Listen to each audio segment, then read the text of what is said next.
Today I'll be trying out the GSI Outdoor Commuter Java Press. I've used a number of GSI Outdoors products in the past, including their stainless steel cup, kettle, and the GSI Outdoor Java Drip, which I have another video on.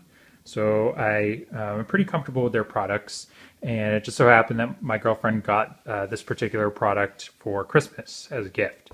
So I figured I would give it a try. She's used it a few times, but I haven't really seen it in use yet. It's really targeted towards daily commuters, people who want to make a coffee and bring it to work. But you can see from the design motif that it has on it, it also has their general outdoors theming, because they do primarily make outdoor products. So it does look like it would be a good lightweight option. Pretty lightweight. I think it weighs in around 10 ounces, a little over. So it could be something where you could make coffee at camp or for your morning, or if you were going out on a hike or something like that. It is pretty lightweight, fairly compact. Not the most compact option, but better than others. It is made out of plastic for the most part. You'll see that there are a couple other pieces that are there for more thermal properties, but the two main components are all plastic. Then it's got this sleeve that's there to help give you some insulation and to relieve some heat from your hand, as well as this kind of plastic rubbery bottom. It's got two main parts. You've got your initial cup, which I will be putting some coffee grounds into. And then you've got this separate section here that's got sort of a plunger O-ring around it and has a wire mesh screen, which will keep your grounds out. And then screwed onto the top of that, we've got our lid, which is pretty nice. It's got this ring on it, so if you wanted to use a carabiner to clip it to something. And it also houses the snap that covers the opening port, and if you push it back, it'll actually kind of lock into place here as well, which is good because I've had other travel containers in the past where when you open the container, this sort of just flops around, so you have to kind of put your finger there when you're drinking, or else when you lift it towards you, you're actually going to get whacked in the face with it. So that's a good design there. So what we're going to do is try this out. And the way that this works is it's designed after your typical French press.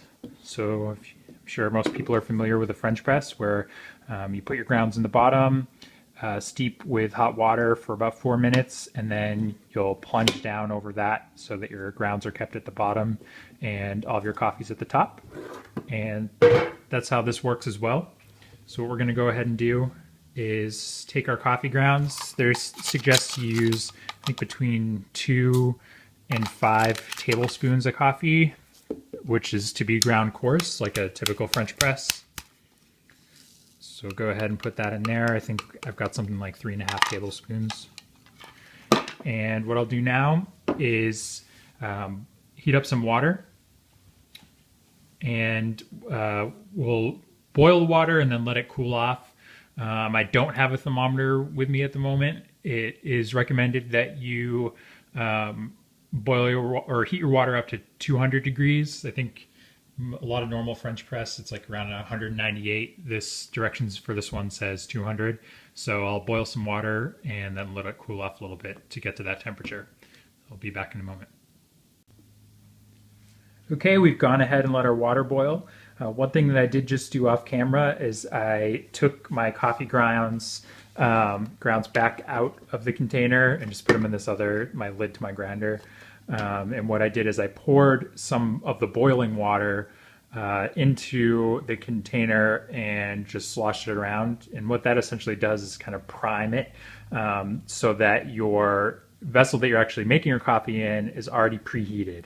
And this is especially useful and helpful if you are using this in a camping scenario and your cup in the morning is freezing cold from the night. You can warm it up a little bit so that when you're making your coffee, it doesn't just suck off the warmth out of it. So I've put my grounds back in, and we'll go ahead and just pour in our water. And this container itself is 15 ounces. So you're going to lose some volume when you put the plunger in, and then also your coffee grounds are taking up some volume.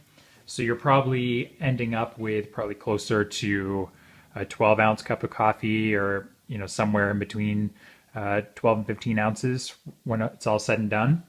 So what we're doing now is we're just going to let the coffee grounds do their thing in the water and let it steep now for about 4 minutes. And at which point we will actually go ahead and plunge this. So I'm just going to put our plunger at the top here and let things hang out for about another 4 minutes, and then we'll come back and plunge it and see how it all turns out. Okay, so we're getting close to our 4-minute mark now, and what I'm going to do is actually just give this a stir, something that I typically do with my French press. So I'll take that off for a second, and all I've got here, some people might recognize this, is the stir from the AeroPress coffee maker, which I might do a separate video on at some point, but I'll go ahead and just give the coffee a stir.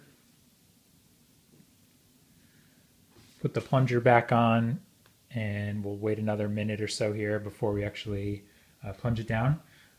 But as I mentioned earlier, this is a pretty good option, I think, for travel and camping, as well as a commuter option.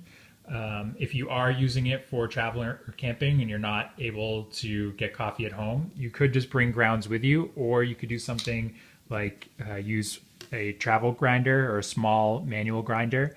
This one's made by Hario. It's pretty reasonably priced, and it is a burr grinder that's adjustable, so you can change your grind and really dial in your French press grounds. So something like this is a pretty small package that you could toss in a suitcase for a business trip, or you could bring it out camping with you. As you've seen them in some of my videos, if you have a big enough pack, you can fit a lot of extra junk like this you don't really need, but makes a short outing or a long cold day a little bit more enjoyable. So what we'll do now is go ahead and plunge this, and all you have to do is push down. And what this should be doing with that fine mesh screen at the bottom, it's actually taking. So of course, as I was just getting to the end here, the storage capacity on my camera reached the max, so I got cut off. But we were able to plunge it all the way, and you'll see what that does if I remove this bottom thermal protector. Hopefully you can see if I, there we go, focus the camera. All of our grounds get separated underneath that O-ring in the plunger, and what that also does is with the screen that's in there is it prevents any grounds, unless you've got really finely ground coffee, from going up to where you actually have your coffee in this top section. So I will go ahead and give it a taste here now that it's cooled off a little bit. And it does taste just like if I made it in my traditional French press. So I would say that this is a pretty successful product. Maybe one thing is if you are holding on to the coffee, or you don't drink it that quickly and a lot of time goes by, because you do still have the grounds at the bottom and you still do have liquid coming down there, even though it's separated and you're not going to get the grounds into your coffee, you probably are going to get some over extraction, so the taste is going to be a lot different. If you've got this sitting on your desk for 45 minutes than it would be if you just poured it directly into a coffee mug. So that's something to think about and consider, but I think the taste is pretty good. And if you are somebody that likes to put cream and sugar or anything like that in your coffee, you could also just simply remove your cap, which I'm not going to do right now because mine's pretty full. But you can unscrew your cap and put in your cream and sugar or anything, and then just screw your cap back on. So you do have that option as well still. All right, let me know if you have any further questions or if there's anything I missed. Also check out my other GSI Outdoor coffee reviews as well as other videos on my channel. If you have any questions, leave a comment below, or if you have any other questions or comments for me in general, leave a comment or check out my channel page. All right. Thanks for watching.